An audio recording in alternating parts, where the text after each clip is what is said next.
As in the days of Noah. The Lord says,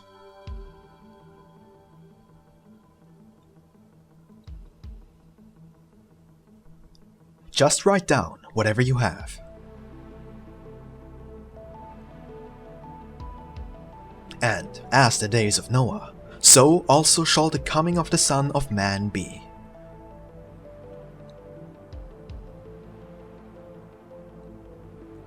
You have chosen a text, and it's again the right one. Only the message of this text is too obvious before your eyes. Or the central sun is exceedingly close. So close actually, that it would be very odd if you would not see it at first glance. And it is even more odd, because the time of Noah lies in front of you, like an open book already. As you know, how the cultures of the valley during the time of Noah also threw themselves into all sorts of science and literature. A well-known king of the valley was a famous author. Thousands of people followed his example, and in a very short time, the entire world back then was flooded with myriads of books and scriptures. The more this literature prevailed, the more the people read and studied, the colder they became in their hearts. And at the same time, they became more and more cunning to devise all sorts of evil. They started to trap the people by the means of politics, and soon they did not shudder from using any means, even if it was extremely outrageous, to achieve some vain, domineering purpose. At the end, they even managed to come so far as to value the people according to gold. Whoever did not possess any was made a slave. They determined to use him as a literal pack animal, and in this manner they pushed these horror scenes so far that I had to finally lose my patience, and I could only preserve this earth from its doom by a general judgment. This was the way things were during Noah's time. Well, how are they now? I showed you already a while ago the so-called 12 hours, how things are right now. If I were to show you another one of these revelations, you would discover a major progress in world politics and cruelty.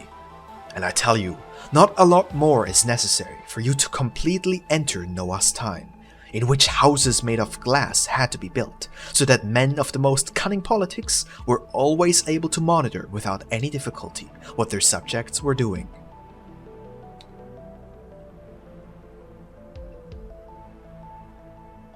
But the glass houses are not necessary anymore. The secret politics have also thrived so far in your time that no possible means will be unattempted, in order for them to achieve their vain and domineering purpose. If you would be privy to the secrets of many states, actually, you would scream horrendously, "Lord, please strike them down, because it could not be any worse in the deepest hell than it is here."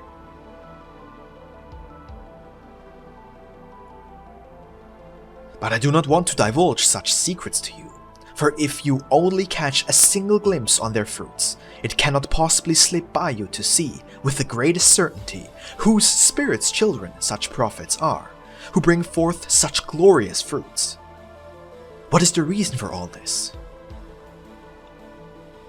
Let's look at the kingdom that is surrounded by water, England. There are so many libraries and newspapers in this kingdom that it would be impossible to cover Europe and Asia 3 times with the sheets, and nowhere else have people read so much like in this kingdom. But you also do not find easily another place with a greater callousness and completely hardened hearts as in this kingdom. With the greatest indifference of the world can such an educated great one, abounding in gold, well-read and well-taught, look at 1,000 poor, wailing, destitute and homeless people in front of his palace as they die from hunger, without being moved to hand those many dying ones a piece of bread. Question: is this not a glorious fruit of great literacy and often deep mathematical and mechanical wisdom? Isn't it great when one can build working machines by such mathematical and mechanical wisdom, by which thousands of people are robbed of their bread in one whack and are sentenced to a starvation death?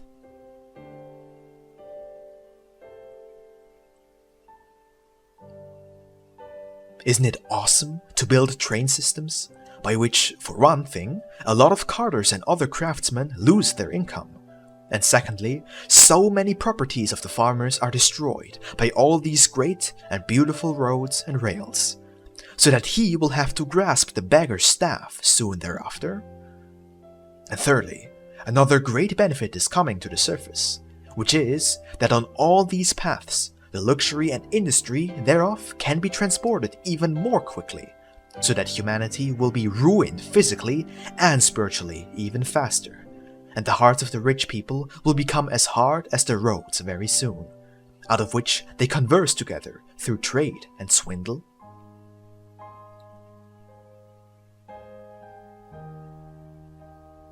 Aren't these glorious fruits of great literacy and its forthcoming learnedness?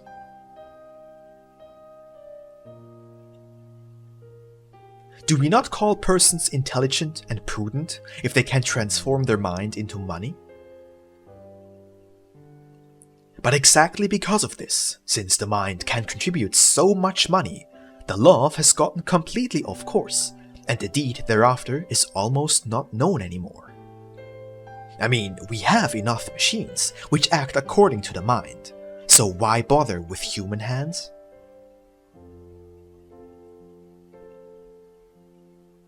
For human hands could, by their action, actually awaken the love of the negotiant for his laborers. To prevent this from happening, let us construct many machines, because they work much faster and do not demand the owner's heart. Only once in a while, if something is coincidentally damaged, his mind is needed, which will repair the damage by means of a wage reduction. Tell me, is it not literally so everywhere around you? Begging is prohibited, but building machines is being rewarded with a bonus. So, what about the poor people? Oh, that'll be taken care of. I mean, there are a lot of poor houses and fathers who take care of the poor ones. Collections are being done, and theaters and balls are being conducted. In this way, the poor ones are taken care of so well that the first ones become semi-arrested ones, and the others, the free ones, receive monthly such an amazing sum that they can eat almost enough once a day. How much from the Poor Relief Fund actually goes to the poor ones, I do not have to mention. You hopefully know that.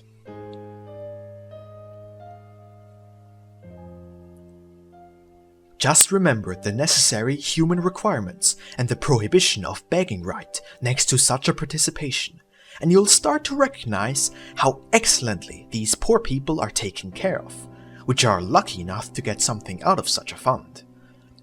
But what's left for the ones who have not been heard yet by the fathers of the poor? Look, what glorious fruits of literacy, reading, and the great culture of the mind these are. Wouldn't it be better if you read and learned less? And what you learn and read consists thereof that you know what man's duty is, and yes, even the duty of a Christian. Wouldn't it be better to actually act and fulfill the real duty of man after such a short and useful research, instead of reading and writing your entire life and completely forget about the deed according to my word?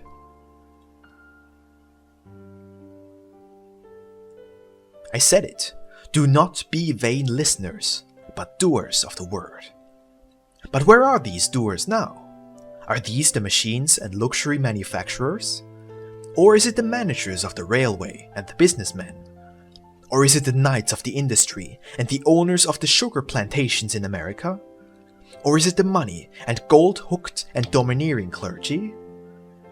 I have certainly a sharp vision, and I can see far and wide, and I must create for myself also a highly enlarging telescope to find the doers of my word on earth.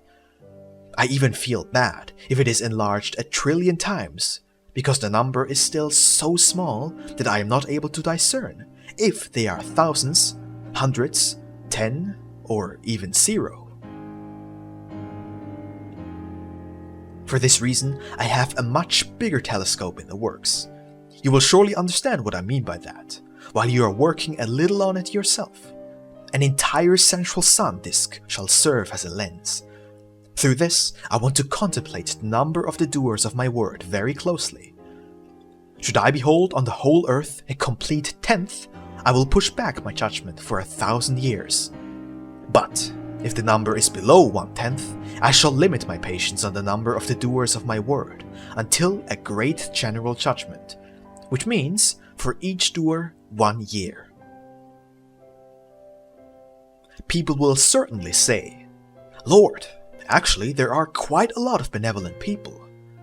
But I answer them, yes, there are a lot of 100,000th, 10,000th, and 1,000th, maybe even 100th doers of my word, but when I add them all together, they are scarcely one complete doer.